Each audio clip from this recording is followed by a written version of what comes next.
Hello everyone and welcome back to the channel. And today we're going to be taking a look at LEGO set 71721, the Skull Sorcerer's Dragon, with 1,016 pieces, retailing for $69.99 USD or $70. And this set is fantastic. Oh my goodness. I wanted this set from the day I saw the images for these revealed. That dragon looks amazing. It's truly excellent. And I love the side builds too, because you can integrate them into the Skull Sorcerer's Dungeon aspect of the LEGO Wave.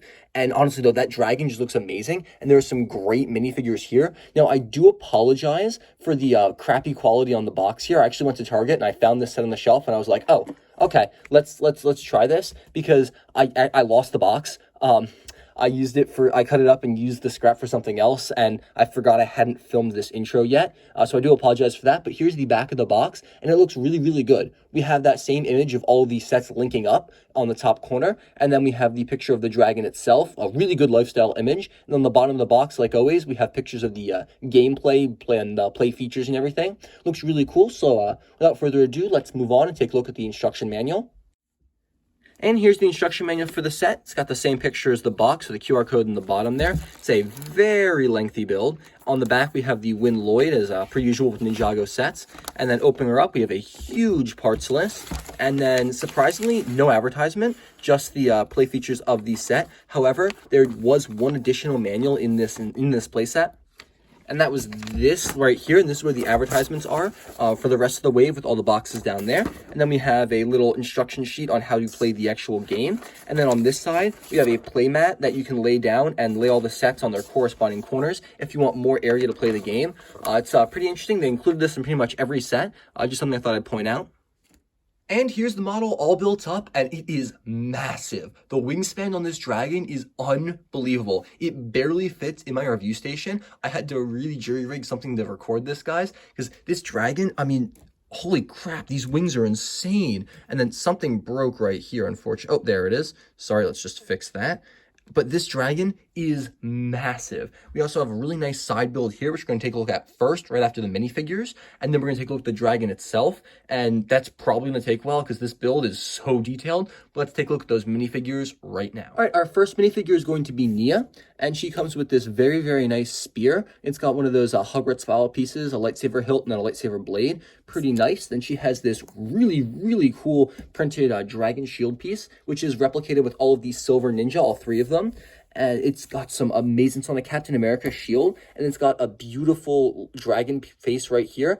And then the other ninjas, the gold ones, are going to have a lion. You'll see that with Kai. But pulling that away, all of the ninjas of this wave have the exact same armor and headpiece. It's the traditional head wrap with a dual molded visor stuck on the top and bottom. And this is actually gunmetal gray base, which looks really cool. Nia is actually my favorite looking ninja of the wave. I just love the way all of her armor comes together. There's a grabby on the back, which you can attach a weapon to, or one of those really cool swords found later in the set. Taking a look at her facial expression, it's the traditional Lego Ninjago movie one.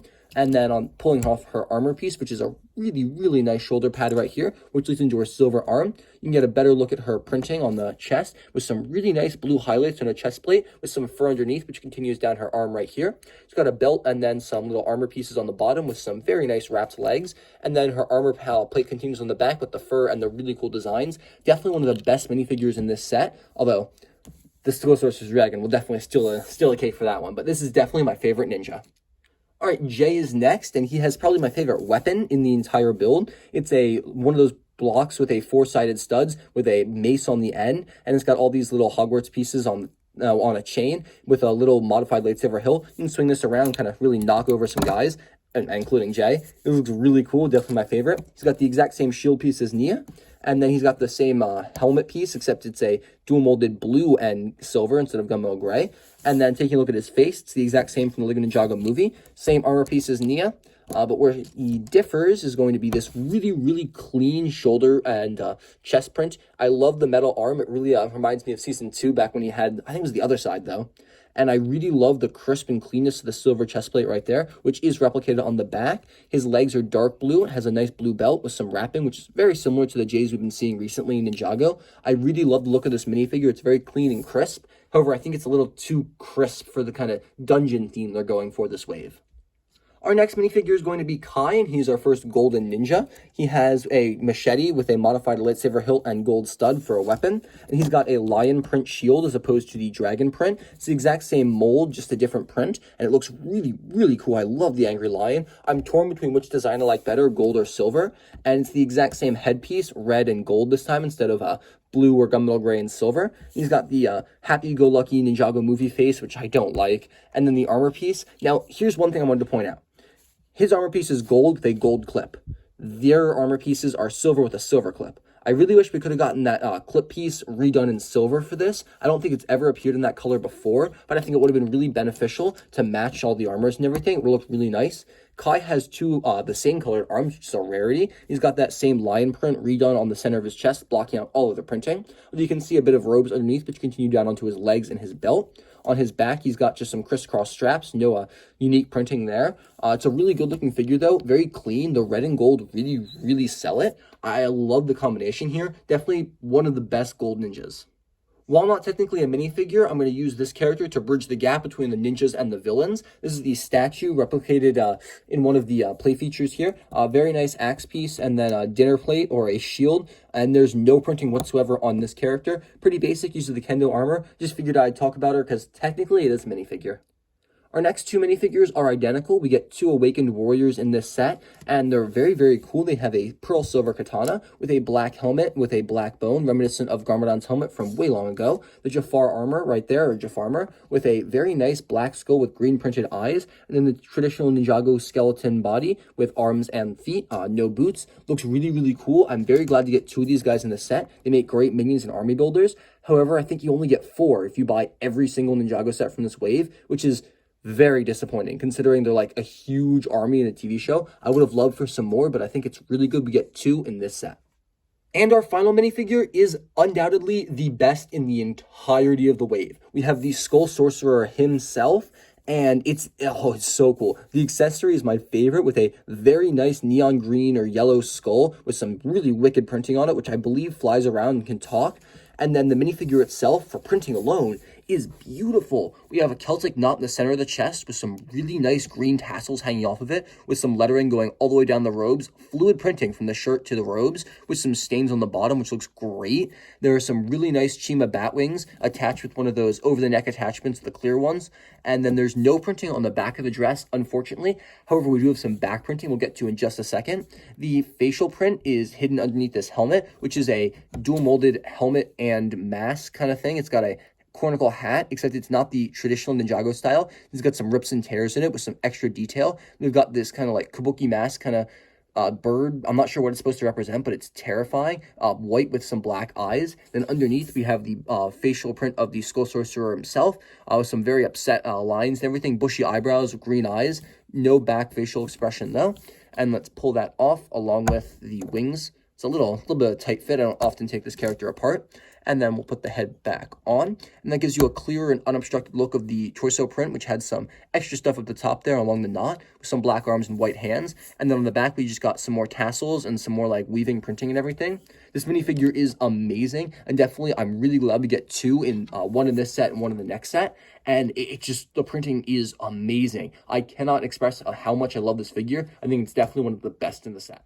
All right, next up, we have something that's not quite a minifigure. It's this little stand that comes in pretty much all of these sets. It's for the video game playing aspect. We also have this spinner, which you can rotate, and when it lands, whatever's facing up is the number of spaces you move. I'm not sure what the skulls and the hearts have to do with the gameplay itself. Maybe if you roll one, you lose or gain a skull or a heart. Put a minifigure in there too to spin it, and it looks quite nice. It's a little different. It has a much rougher point, so it stops a little faster than normal. It's a pretty cool molded piece though, with I think dual molding, or if it's not molding, it's very, very nice printing. But it's a pretty interesting spinner. Then this is what you can stand your characters on. You can raise and lower these when you get gain more hearts, although they do pop off. And there are extra hearts hidden around the sets. And you can take different weapons and just kind of put them in the little weapons crate right here. Trade them out for your character, and that looks pretty cool. That works very simply, and it's definitely not something I'm going to display. I'm probably just going to put it in a bag and forget about it, because I'm not really going to be using the gameplay function. But I think it's really neat to have this included here for people who want to do that, because it's definitely a very unique aspect to the set.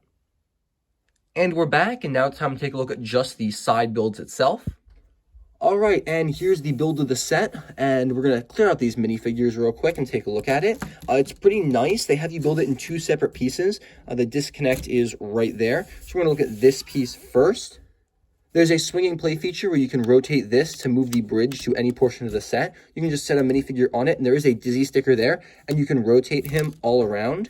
Although I do tend to knock off this really cool printed skull with a fire piece on top, because it's like right where you're holding it. It's a little awkward, but that's okay, I guess. There's nothing on this side. On this side, we just have a little block and then arrow sticker to connect this to whatever else you want to hook it to, whether it's other parts of the set or something else entirely. Then up here is where we have the big play feature. We have, if you brave the death piece right here, you can gain another heart, which you can hide or pull off. There's a blue crystal right there. And then these rib pieces, which are very similar to the other architectural designs of later sets, kind of can fold it up and down right here. There's not too much else to say for this thing. The main part is really just the spinning play feature, and it adds to the entrance of the other parts of the dungeons.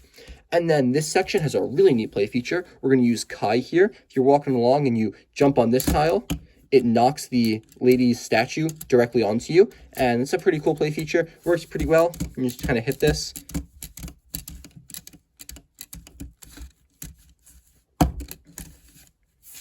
It works pretty well. You just have to hit this a little hard. Sometimes I said it worked pretty well. There we go. It's a bit of a process. I guess it's easier if you like slam a minifigure on it, but your hand sometimes gets in the way. It's not foolproof, but it's still pretty cool. We also have a nice little spider there, along with another torch, a death piece up here, and then one of those awesome white swords, which looks so cool, held in place by 2 grabbies right there. It just kind of holds it upright. Another X marks the spot up there with another one of these green fire pieces. This is pretty cool. It's suspended on a lava platform, which I think is really neat. I don't have too much else to add to this, guys. It's a pretty interesting build, and I mean, by itself, it's not great. It really just serves to get added on, like we have the set from previous review, and you can kind of put that here, and already it looks much better just when it's all connected up, and you can hook that in wherever you please. These don't connect, but this does. So if you wanted to like kind of move stuff around, add that over here. If you wanted to clip this in over here and then swing it all around or something, like you got a pretty good dungeon there. But let's go back now and take a look at that dragon. And now that we're done taking a look at those side builds, let's move on to the actual build of this amazing dragon. And it's dragon time. Now, I have 2 complaints about this model first off, 2 complaints. The first is the tail. It's made with those hinge joints so it can swivel freely, especially when you pick him up. It can wiggle all around and everything. However, it has a tendency to just fall to the side and stay there. And no matter what I do, I can't get it to like curl out or anything. Like you can do this, but that's it. It just kind of curls, and there's really no way around it. I think that's deeply unfortunate. I think maybe if they used some other connection here as opposed to this like weak one, would have been a little sturdier, maybe like a ball joint or some kind of like sideways hinge or something. It's a little disappointing. The only other problem I have with this model is you can't move the front legs. That's a play feature I'll show you later. It's locked. Those are locked there. The only manipulation you have is like the front joints there and the feet. And I mean, that's okay for the kind of model it is. It's very top heavy though. And as you can see, it tips forward very easily. You really have to have a sturdy base going. And that's the thing. It's very forward leaning. Like you can see the tail is a bit of a problem. The wings, everything points forward. And I mean, it looks really good for display, but that is one problem. It also does mean, however, you have a really good holding spot, although this piece constantly pops off, which is a little frustrating. There is 2 flags up here with 4 stickers, one on each side of these 2 pieces. And you can put the Skull Sorcerer, he attaches right there, which is pretty simple. And then the wings themselves are 2 cloth pieces, which do kind of clip on to these ball joints. You can just slide the fabric on and off. I do like it. It's a little fragile though, and I'm always worried it's going to rip or tear. I would have preferred maybe a plastic or a harder fabric.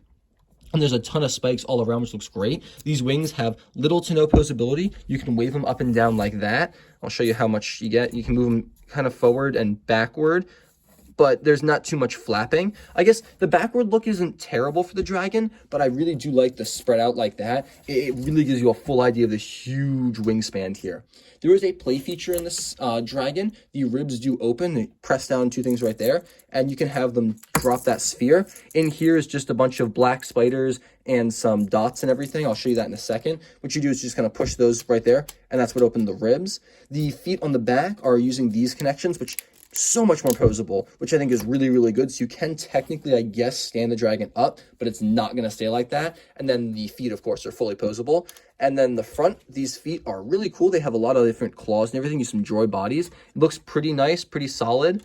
And then up front, we have the dragon's head, which is brick built. There's a printed piece that's not a sticker on, and it's got printing on both sides for the eyes, which I think is really cool. The mouth does open and close, and it's got some really gnarly spikes and everything. I love the way this head is built. Looks very, very menacing and very secure. Like it's a solid build. And the neck does move, so you can pose this in several different ways, although it doesn't go straight up. That's the straightest up you can get. Looks really, really good. Overall, this dragon build is very crisp, very clean. I definitely like it. It does have its faults, like all dragons. The joints are a little weak. You can just kind of bend and fall like that, so you do have to be careful about how you pose it, but that's not really a problem. I haven't found any problems with displaying this model, and maybe just like add a couple plates on the side to lock that joint up or something. The leg posability is a bit awkward, but overall, I don't feel like it detracts from the set at all. This is one of the best dragons LEGO has put out in a very long time, and I'm very, very glad to have it here. Definitely really sells the set for me. All right, overall, guys, I'm going to have to rate this set a 10 out of 10. No complaints from me. I would have loved maybe one more Awakened Warrior just to kind of fill out the army. And I mean, I understand why they didn't, because there's a sizable amount of minifigures in here for what you're getting, especially since one of the things you're getting is this amazingly massive dragon build. And you're also getting some really cool stuff that you can link up with the other pre-existing builds from this wave. I'm looking forward to adding that all together in the Skull Sorcerer's Dungeon review, which should be coming out very, very soon. But the dragon here is the show stealer. I think the set is definitely worth the $70 price point, no doubt in my mind. I also think that this side build really swings it together. The minifigures are great. I love getting these ninja here, and I love getting the other half of the ninja in the next set we're going to take a look at. The Skull Sorcerer is great as always. Really no complaints here. If you have it in your budget, guys, pick this up. It's such a good set, such a display piece, such a play piece. So good. That's all I got for you today, though, so thank you very, very, very much for watching. I'll hope to see you in the very next video, and I want you all to have a fantastic and safe day.